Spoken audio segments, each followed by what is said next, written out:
Alors bonjour, ici Alain Sanson, auteur, formateur et conférencier, et on continue sur notre liste des éléments qui font qu'un gestionnaire, un simple gestionnaire, peut devenir un véritable leader. À date, il y a eu une vidéo sur le courage, 2 sur l'enthousiasme. Aujourd'hui, on va parler du partage du pouvoir.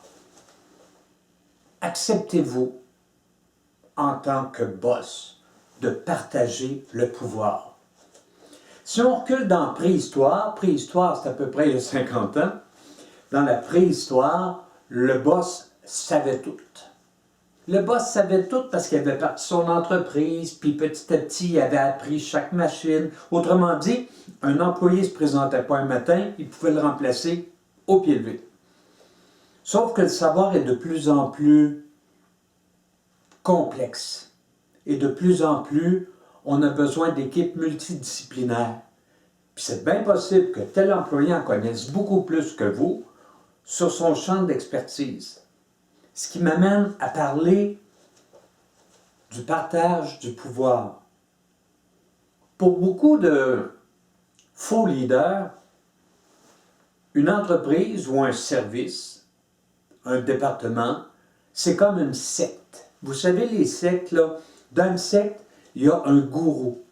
Et chaque fois qu'arrive le temps de prendre une décision, tout le monde se tourne vers le gourou et disent « Que faisons-nous, grand gourou ?» Et le gourou répond « On fait ça ». Et tout le monde le fait. Personne ne se casse la tête, personne ne remet ça en question, personne lève la main en disant « Ça serait pas mieux de faire ça à la place ?» Non. Dans une secte, on obéit au doigt et à l'œil. Et beaucoup de boss, en devenant boss, aimeraient que la vie se passe comme ça. Or, un service, un département, une entreprise, c'est pas une secte.